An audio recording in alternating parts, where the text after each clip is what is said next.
Hi Church, I'm Purity, I'm one of the student interns at the New England site, and we're going to be looking at James chapter 4 together today. And James in general, I want to start off with, is very big on faith being accompanied by action. And so he starts off this chapter doing a heart check-in and calling out the people because their actions aren't necessarily lining up with or reflecting their faith. And he does this in several different ways, or in several different areas, I should say. So the first one is the reason why there's conflict and discourse and disagreements in their community. This is the early church that he's talking to, but also could apply to us now, is because people are listening to their own desires, their fleshly desires, and letting that fuel their behaviors. So in verse 2 he says, "You desire but do not have, so you kill. You covet but you cannot get what you want, so you quarrel and fight." And I don't know about you, but I'm not seeing a lot of homicide or fist fights going on in our church.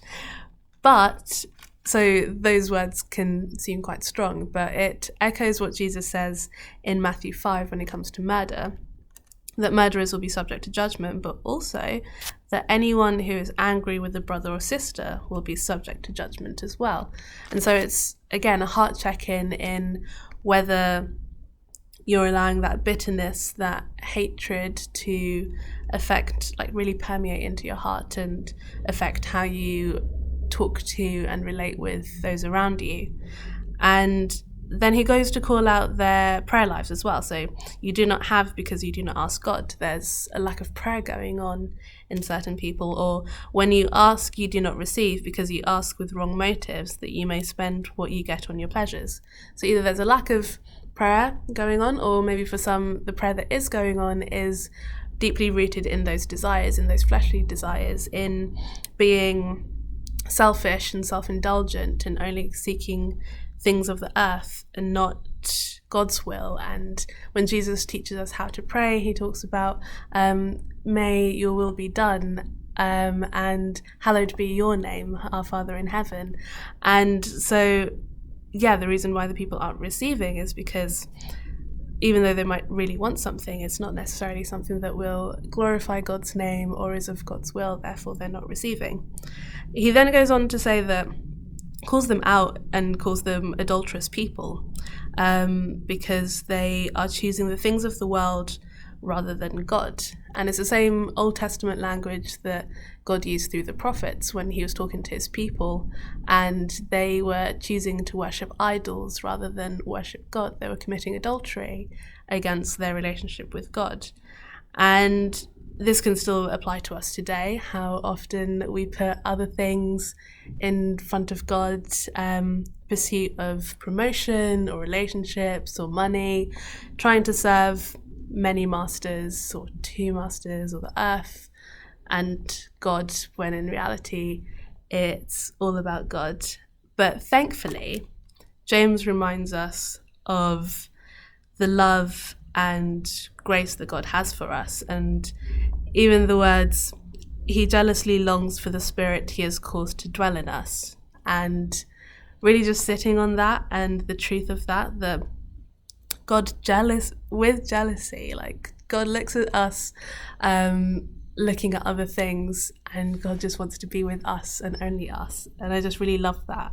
And even more love the sentence, he gives us more grace, which is such a small thing, but also a really big thing. The sentence is tiny, but there's so much truth that God, despite all of these things, the lack of prayer, the quarreling, the bitterness of the heart, God has grace for us. And that is why the scripture says God opposes the proud but shows favor to the humble. And from knowing that God wants relationship with us, we can submit ourselves to him, we can draw near to him, and it's promised that he will draw near to us, and that he will wash our hands and purify our hearts. And it can be really difficult to look at our sin and our transgression, but thankfully when we come to God, he will lift us up and he will cleanse us through the saving work of the cross. And it's so great that we're on the other side of what Jesus did, and we know that salvation power that can completely transform anything. And we can come back to him again and again and again. And yeah, just coming back to that sentence, he gives us more grace. Like, just, it's never ending, which is such a great truth to start the day with. And we see the outwork of that in the way we then talk to our friends, we talk to our brothers and sisters. It goes on to talk about how we don't need to talk to them in judgment, because when we submit ourselves to God, we give him control of our lives. We call him, we proclaim that he is in control of everything and he's the judge, and therefore we don't need to be judging other people, because we're like, hey God, you've got this and I can trust you and put all of this in your hands. And so the outwork of that faith is then less quarreling and less bitterness and none, because we're just not judging other people, which is incredible. And we don't have to boast in our own works or in what we think is going to happen tomorrow.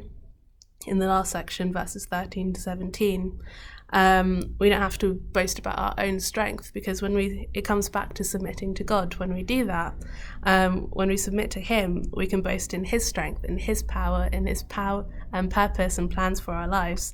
And yeah, from that we get to hear him give us like instruction on what to do, and we can step out in faith on doing it. And that is just the incredible thing, is when we submit to God and humble ourselves before him, he will lift us up. And my prayer for today is that we may be encouraged by his grace, just him giving us more and more grace each and every day, and that we can turn to him and humble ourselves before him, that he may lift us up, and that we can boast in his strength and his love for us, and step out in faith in doing that today. I hope you have a blessed day, and you shall see me tomorrow. Bye.